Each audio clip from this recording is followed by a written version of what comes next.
You know what the great thing is, Leroy? No, I do not. The action.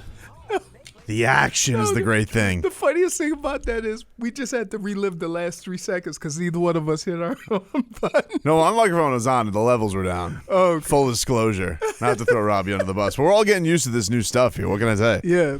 You know?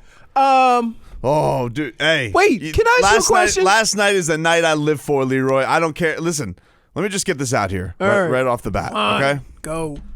I don't even know if I like the moves, all right?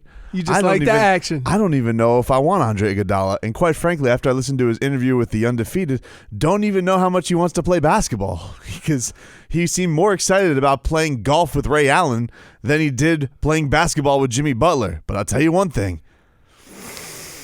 Yar, I love the action. I love being out in the seas with old Pat Riley. Searching for orcas, searching for tunas, searching for cap space. 2021. That's what I love, Leroy. Nyar. $50 million in cap space coming your way in 2021. Hit the bricks, Justice Winslow. And we know you know something about bricks. Wow. When I say hit the bricks, I don't mean your jump shot. I wish. When I say hit the bricks, I don't mean your layups. How the hell did he get a Grizzlies hat so fast? Who has a Memphis Grizzlies hat? Why did he have a film crew with him last night? This is all too fishy. And I love fishy because I'm out on the sea. Nyar. Hey. So, I would say this. Why are we so excited with something we knew was coming? We just thought. Here's what we thought. You don't we get thought it, man. Let me tell that you the something. powers of the trade evader would foil our plans. Yeah, turns out the trade evader's right there with Aquaman as far as superheroes. But here's the other thing. I've never seen a person so excited about a player and then so excited to see him gone. Let me tell you something. You don't get this. I'll tell you why you don't get it. You're not a Twitter guy, all right? You know, you'll pop on Twitter every now and then. There's nothing quite like, let me tell you, as an NBA fan, when you are on Shams and Woj watch, I mean, it is the action of those two when they're going to drop news. It's like you don't know. Everything's up in the air. You're following everything. What's going on Instagram? James Johnson and Deion Waiters are warming up. Does that mean anything? Deion Waiters hasn't warmed up all season, but now they're not on the bench. Oh, Leroy, what a time to be alive. Let me tell you. What a time to be alive. All right. Look. Now we might get Danilo Gallinari. Now, to me, that's the true bonus, because you thought, and when we had conversations beforehand, either or, like the Heat are interested in Iguodala, right? Could possibly get Gallinari, not both. Right. I was like, wow. No. Listen, this is Riles. This is what I love about him. Okay, he plays for keeps, and what's adorable about him is, you know, last year when he's trying that whole, you know, Jax, people think I don't care about draft picks. They're so wrong. And immediately you're like, oh, no, I'm going to go get somebody who's 37 and ready to win now. And I'm going to get Danilo Gallinari to go win now. He just gets a little taste. And he's like, you know what? I feel like we're thinning out a little bit. Time to ramp this puppy up for the playoffs. Because I can't be having some dude with a sore back at 23 who's missed half of his career available games. I don't know if I can rely on this. And James Johnson, Deion Waiters, I'm done with that circus. Moving on. Hey. So we don't know. There's a lot of stuff. These are basically the things we know, okay? Right now we know Justice Winslow is gone. We think he's heading to the Memphis Grizzlies. It seems that way. We know Andre Iguodala is coming to the Miami Heat. We know that he has signed a 2-year extension. One of those years is a team option, so it does not mess with the 2021 flexibility. So this guy got to play. This guy didn't play basketball, and he ended up getting at least, I think, $15 more million. So bully for him. And what we know is that the Heat aren't done. They are attempting to get into talks with the Oklahoma City Thunder. And apparently one of the big caveats with that trade is unprotecting their 2023 pick, which is top, I think, 14 protected, so it's lottery protected. And that could lead to Miami getting Danilo Gallinari. And obviously there would be, I guess, some luxury tax relief, which OKC is looking for as well. It's all very, I mean, this is just all very exciting. I don't understand. All very exciting. Can somebody Sure.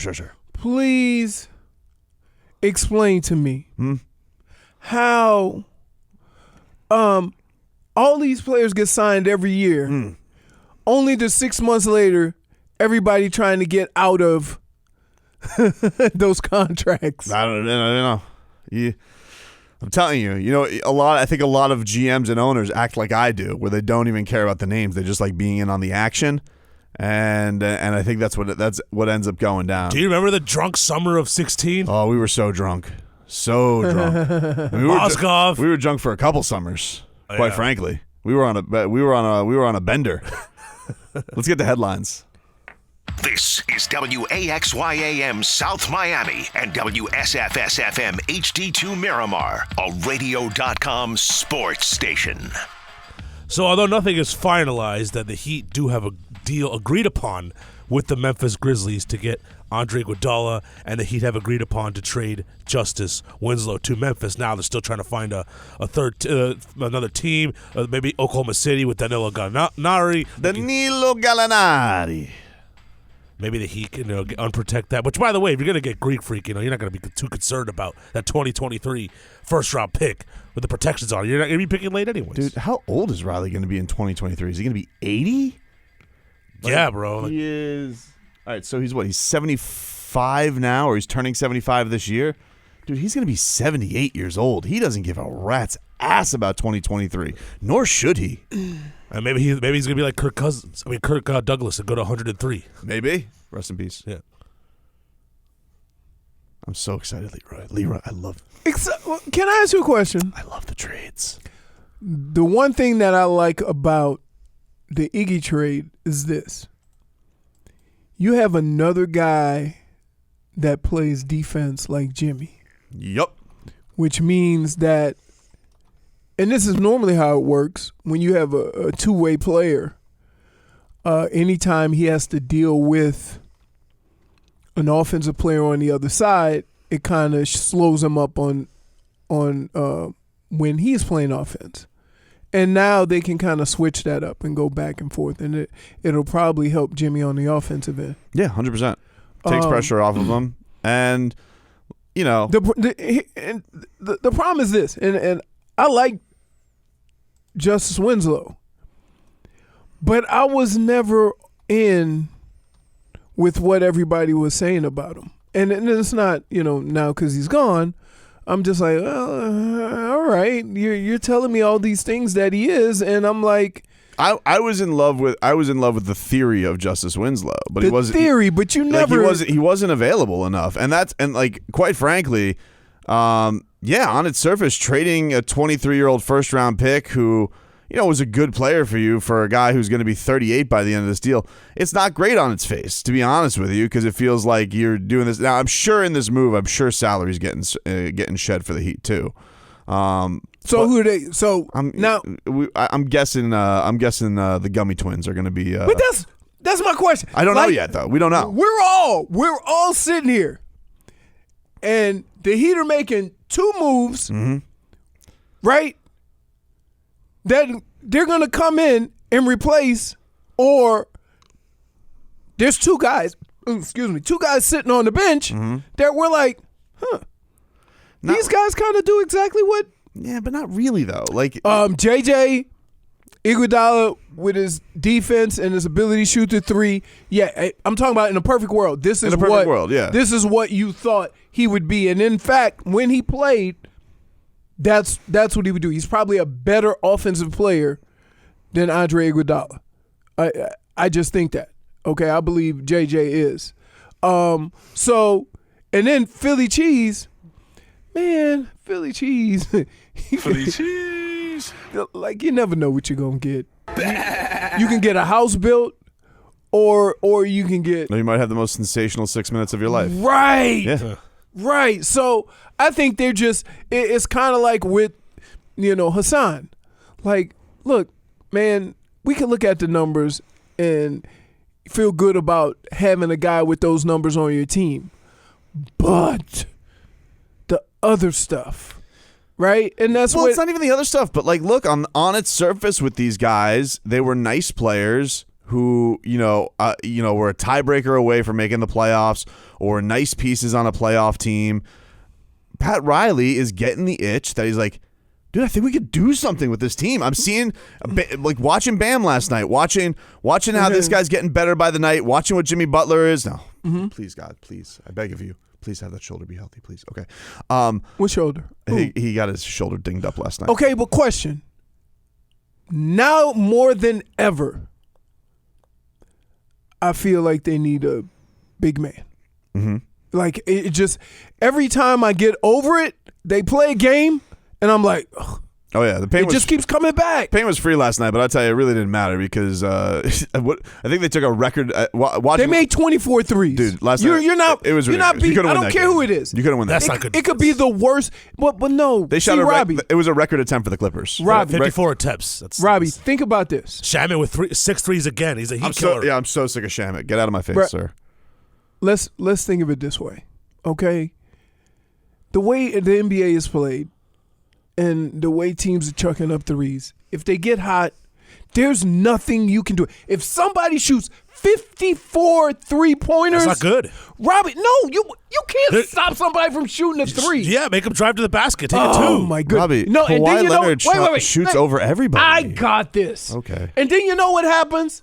Then you're shooting 3 free throws because they get caught with the pump fake. I don't like the fact that happens all the time. I don't like that Kawhi Leonard. He's so damn good. I don't like the fact that he toys with us and does stuff that he doesn't do with other teams because, like, he now has a first career triple double against the Miami Heat, and then yesterday decided, you know what, I'm going to play this game like I'm Klay Thompson. Like, I don't like the fact that he just decides to experiment against the Miami Heat. That guy's good. I mean, look, Kawhi Leonard and Paul George, they're all-stars. They can get off the shot whatever they want. But Landry Shamet can't be making 6 threes. I understand, okay, but they have both of them. Robbie, when you're guarding Paul George and when you guard, you know what? He would have made 10 if you were playing defense. You know why? Because guess who you're going? I'll give up the layup. I'll give up the layup. Fine, blow right by me, take your layup. Why do you think it's that easy? You think it's that easy? Yes. 54 threes is not good defense. Really? It's not good. They're gonna make a good They amount only of them. have one good defensive player out there yesterday, or maybe two if you want to count Derrick Jones. It's not a season-long problem. It's just yesterday wasn't good. Oh my God. It's okay. Oh, move on to Sacramento. All right, no, play better. This is crazy. All right, when we come, you know they're NBA players, right? They are professionals.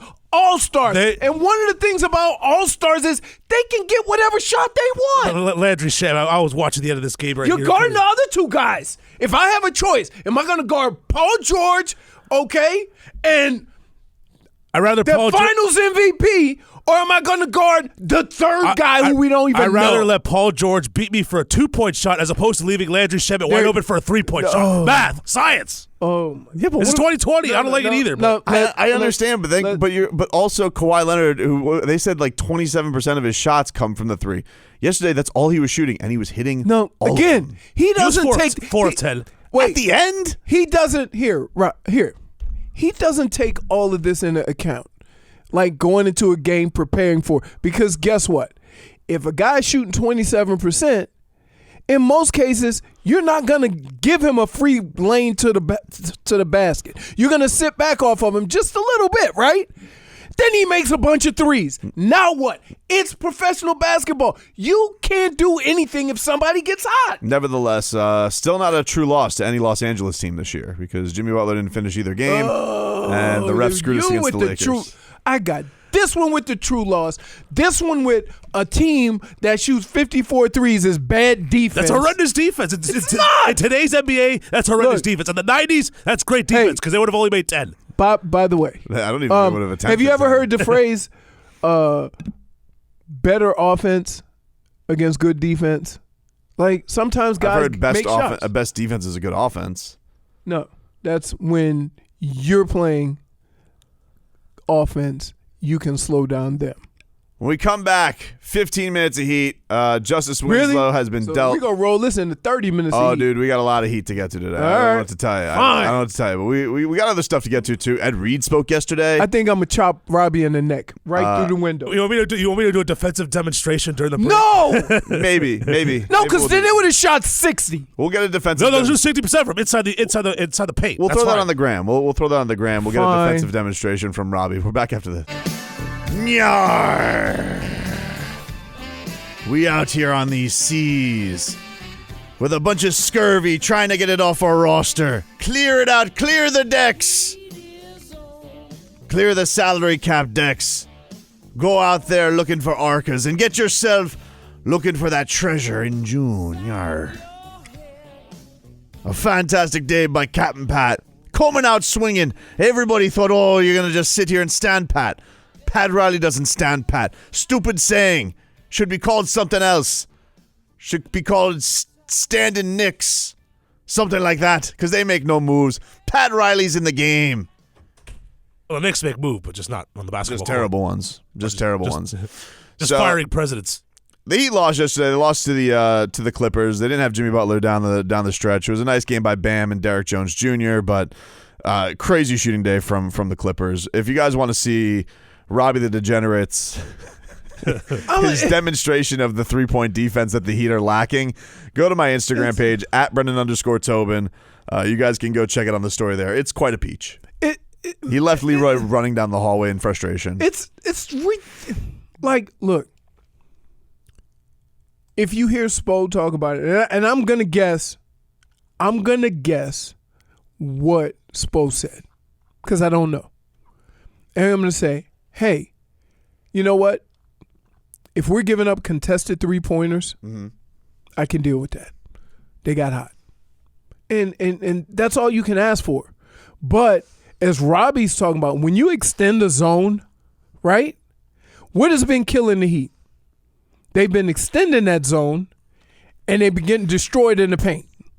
Yeah. You can't extend it too far because you always have to be able to get in the paint.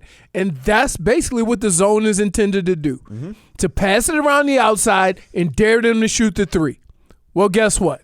They dared them, they shot a bunch of them, and they made a club record. Anytime you say the phrase record, you're going to struggle. That happens from time to time. The Raptors last year had a game against the Heat where they had a club record for 3-pointers made in the game. Right, that happens. But that's not in today's NBA. You can't dare teams to defend the three unless everybody's Ben Simmons and they can't shoot. In today's NBA, you can't do that.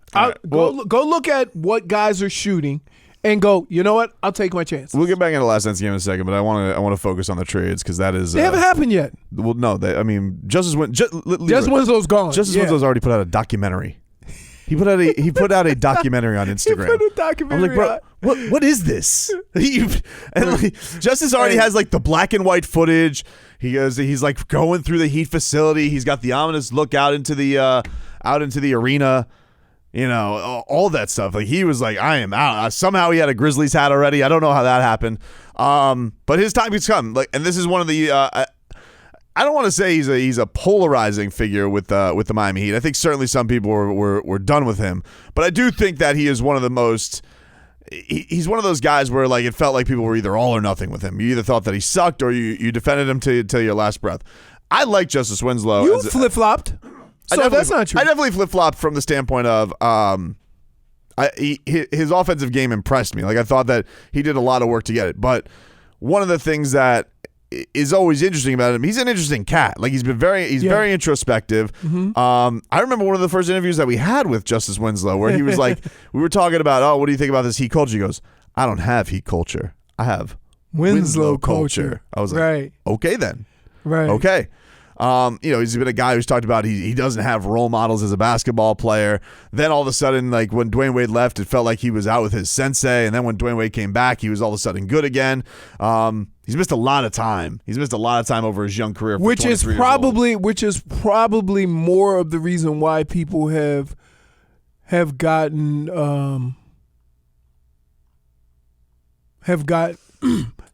that is probably why more people have the feeling they do about him because he hasn't played. Right. And I would say that is probably the biggest issue is not that he can't play, or not that he isn't that good, or not that he took an incredible jump in his offensive game and how he was able to handle the ball and run the point. Right. The problem is he was always hurt. Always hurt, and we were going into a situation. I remember the game ironically against the Grizzlies. Remember, Jimmy Butler was out for paternity leave, and Justice was the guy. Like, he balled out for the Heat on opening night. And I remember asking him about, the idea of, getting this kind of opportunity, and he was like, "Yeah, I've earned this. I've earned this opportunity to be the guy for the Heat." I remember him telling us before the season, he's like, "Yeah, leadership comes naturally to me." And you can't lead from the training room. Like, it's one of those things where, like, he's kind of just going to be the forgotten guy naturally because he's not available. And I think most of anything is the Heat are looking at this situation, a 23-year-old who's had a lot of injuries.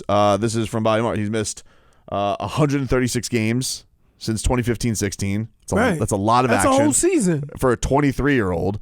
And they've been a lot of different injuries too. And it also seems like this injury in particular, there was a big disconnect on how hurt was he? Did he believe what the team was telling him? Did the team feel like they did all they could do?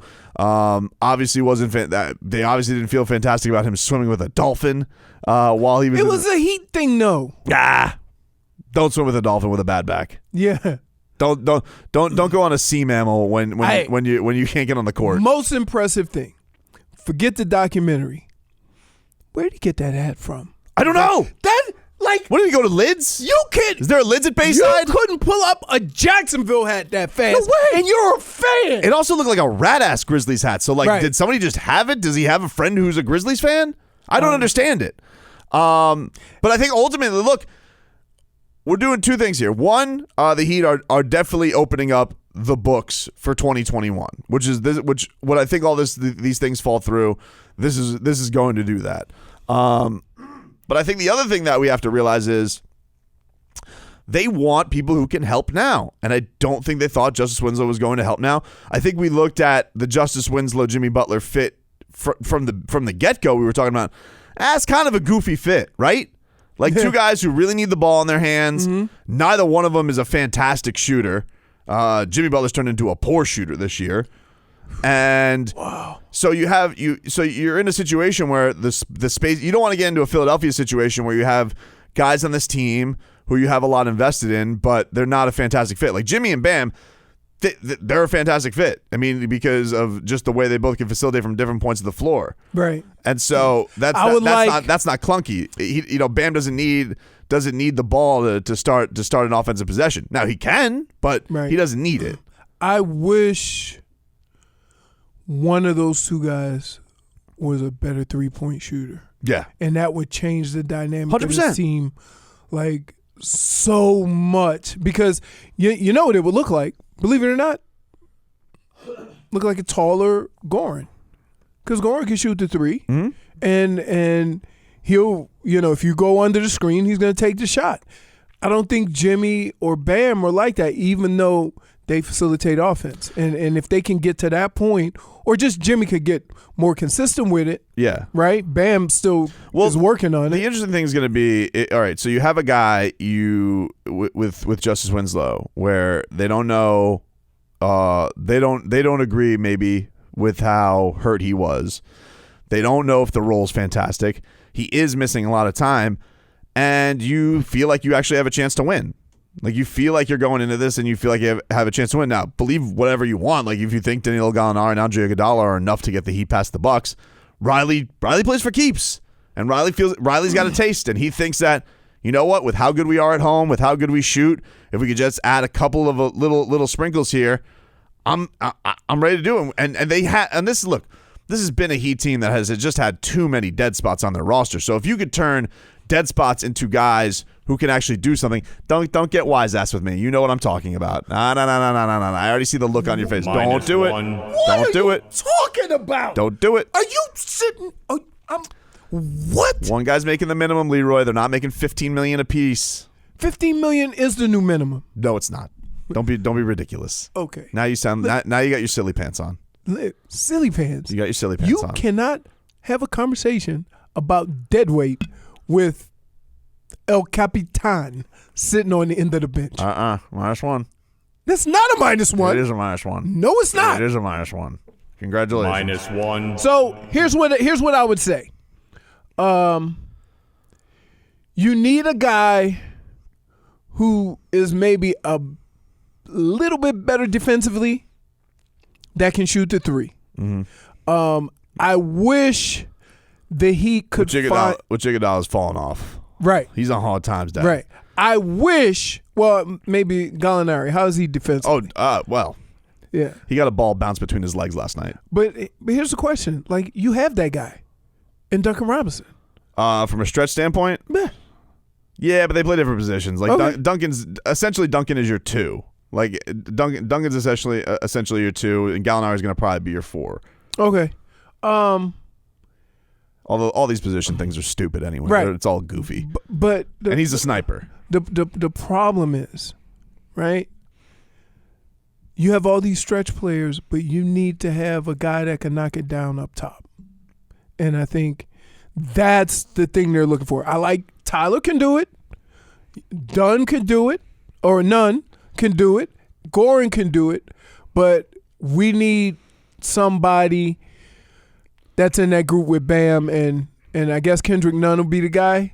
Well, the other thing though is I think what you're adding two proven veterans. You know, Right. I like Andre Iguodala because he seems like he's from the same cloth as Jimmy. I gotta be honest with you, I'm a little nervous about the Andre Iguodala thing. Why? Couple reasons. One, hasn't played basketball all year. Who cares? He's been playing his whole life. No. Get out of Hear me here. out on this. Two, this video, this interview that he did with Mark Spears yesterday, he's talking about, they say Jimmy, he's a different guy. I didn't love that. Now, he did say he's excited to play Bam. He's got his sources in Miami that said this guy's fantastic. Okay, I dig that. But then he's talking about, I'm excited to play golf with my guy, Ray. I don't want Andre Iguodala talking about golf right now. He's a little too old to be talking about golf. Focus needs to be on the championship. As a former finals MVP, a 3-time champion, don't be talking about golf. I don't want to hear that. Really? Second of all, I don't know what kind of shape he's going to be in. Wait a minute. What? I'm just a little nervous. That's all. What's fair is fair. It's Florida. I know, but When you in Florida, I'd rather him talking about golf than talking about South Beach. it's too old for that though. You ain't never too old for South Beach, baby. they got clubs for all ages. Here's what you have to know. Iguodala has never been a guy who's not worked. He's never been a guy that's not in shape. He quite literally didn't work half this year. I mean, not in shape. Okay, I understand what you're saying. You never had that question about him. Mm-hmm. And in fact, one of the things that they've always said, right, is that he is he's a consummate professional. So I never worry about those guys. This is what I think it comes down to and why they make the move, okay? One, Justice Winslow wasn't playing basketball, okay? Yep. Two, don't know how thrilled he was with his role here, and I don't know how much the Heat were looking at what the projection of the future was for his role here, how he fit with Jimmy, all that type of stuff, especially if they are taking, if they have these grand plans in a couple of years. What is Justice Winslow ultimately going to be for this team? So if they feel like they could do some real contending this year and they can get a couple of players out of this to help them win now, go make the move. I think they also look at it like this. All of this talk about Justice Winslow, what he can be, what he should be, all this type of stuff. Mm-hmm. Bam's kind of done all that this year, hasn't he? That's the other thing. All of the debate that we've had over Justice Winslow, what his future is, what he's able to be, what his ability is going to be. Bam took his first year of full opportunity. He has flourished. Right. He made an all-star team. He's played through injury. He's kind of done all of that stuff. And Bam plays every game. Yes. Like he's more reliable than Jimmy as far as playing. Yep. So if you have a guy, right, and I'm saying right now it's Jimmy, but the future of this franchise is going to be Bam's. Yes. Simply because it's going to be exactly what Alonzo Mourning told us. Yeah, okay. It is. Leroy. I know. He's been spot on. I know he's a fun guy too, and he's got a great sense of humor. But that man sat in front of us 2 years ago And we were the biggest Bam homers out there. While everybody out here was touting, hashtag Justice better and making No. We've always been on Bam. We've been irrationally Bam people. All right, that's our guy. And Alonzo Mourning sat here and we're like, well, we're Bam guys. And he didn't like our nonsense of calling him Kemp Jordan. He thought that was ridiculous. But then he went on to tell us that his number is going to be in the rafter and he's going to lead us to the promised land one day. So I was quite happy with that. But with Justice, we're at this point where it's like, all right, Jimmy's your leader. Jimmy's your guy right now. Bam's number 2. What is Justice going to be? Right. Can he be? Is he going to be that third piece? Is he happy being that third? Justice Winslow's a guy, who probably thought of himself much like a lot of these guys. Dion Waiters, he's probably not as braggadocious about it, but thought of himself as the leader of the franchise, was going to be the guy. Well, they probably, because look, that's probably what they told him. Nobody knew that Justice was going to be. Nah, I mean, you call something Winslow culture. Like, you have a fine thought of yourself as well. I mean, Philly Cheese did the same thing. Yes. He said he was better than Gordon Hayward. Right. There was a tweet that got a lot of response yesterday from Tim Reynolds, who covers the team for the Associated Press. He says that, I'll never be able to prove this, but I don't believe Justice Winslow loved being a Heat player. As Spo said, they're not for everybody, hoping he thrives in Memphis. The one thing I'll say about that, which may be true, especially this year, the one thing I'll say about this is, look, everybody, rare are the people who are Heat guys all the time. All the time. Like, Dion Waiters was touting all that Heat culture 2 years ago, too. There's been plenty of people who have been here who have done the whole Heat culture thing, and they just get tired of it, too. So you could be certain things at certain times, and then you're just like, all right, well, when's this going to pay off for it, Here's how that works, right? He was a Heat guy until they start questioning him about this injury thing. And I'll tell you what. Was it beginning of the year or was it last year when somebody said Justice needs to understand the difference between that started coming this year? Okay. That started coming. That right there, mm-hmm.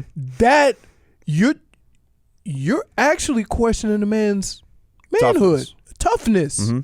So I could see where that went sideways there mm-hmm. because of all the things you could say to an athlete, that's basically calling him soft. Yes. And I don't think he's a soft player. Right. I don't think he's a soft player. From that standpoint, where are we? Because once you put that out there about a player, then we come out and we take advantage. Now he's a trade evader, mm-hmm. right? Nobody understands how hurt he really is because the Heat have pretty much put it out there that maybe he's just a little sore, but he's not hurt. He went out there and played with a concussion at one point this season. Right, but that's my point. That like with all of the things that has happened, he could have had a bad stretch of luck, but when the Heat go and say that, it gets away from that bad stretch of luck, and you stop thinking, hey man, I can't wait till Winslow gets back, to, hey man, when is he gonna come back and play? Right. And like that's it. It's not whether he's hurt or not. When is he gonna decide to come back and play? And that's what that conversation does. And so I could see where he gets soured by the whole process. How many people have said, this is a thing where I think because of the intensity of the Heat. First of all, there's a couple things.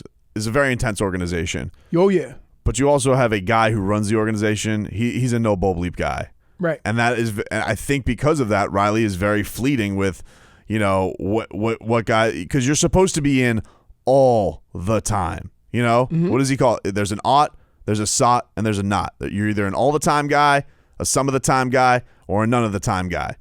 And I think for the last couple of years in Riley's mind, he's like, I've had too much sot going around, too many some of the time guys. Mm-hmm. I want oughts. I want all the time guys. And that can wear on people. Dude, it wore on Dwayne Wade. Dwayne Wade. Like who? Alonzo, the great figures of this franchise, they've all left. I mean, other than Chris Bosh, who also had a rift with the Heat after he had his thing with his blood. Right. So rare are the who's had the complete rosy career with the Miami Heat? Correct. Find it for me. Correct. And I just think this win at all cost stuff can can wear it. Now, the other part of that is It's like our old quote, character isn't made in a bed of roses and sunshine. Like steel, it's forged in fire in between a hammer and an anvil. Right now, we're between the hammer and the anvil. This is the NBA. And the other part of that is it's led to a lot of success. So you're not going to tell them otherwise. That's the thing that people, when you have success doing something, you're going to have a hard time telling anybody. I don't care who it is, that what they're doing isn't right. Mm-hmm. It happens with coaches all the time, that they have to tweak what they're doing because it's not getting the success or not having the results that you expect. You can't tell that to Pat Riley. Pat Riley's got 40 years of being this way. He has a lot of rings. He has a lot of accolades. He's seen a lot of basketball. Right. And he's talked about, I'm tightening the screws. I'm doing all this.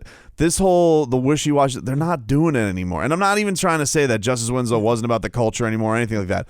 But the guy's like, you know what? I got a taste of where we could be. I think we could take a step forward. We're in this cluster of the top 4 of the East right now. We're basically 2 through 4s all right there with each other. Mm-hmm. I want to separate us. I want to get us in the finals, in the Eastern Conference Finals with Milwaukee, and get us show. Obviously, he's trying to show Giannis Antetokounmpo what they could be with just a year's work. I think that is the one thing that I could say I maybe overlooked is that when you make a move like this, right? Sometimes you're showing other players in the league how dedicated you are to succeed. Yep. And when you think about why players have had problems with organizations, star players, is because they surrounded them with bums, or they're not willing to, do everything possible to be successful. Right. And that's one thing that I think gets lost is that, hey, if anything, the Heat are showing them, hey, look at what we do here. Look at what we will always do here. If there's a player that is out there to be had to make us better, we will do that. And if you're a star player, even if the team is not where you would like them to be when you go there, you understand what commitment that the franchise is going to make to getting there. We'll get you caught up with your headlines. He played on the West Coast last night. Rob will get you caught up on that. Plus, Ed Reed, the Chief, getting in front of a microphone yesterday. Boy. Next.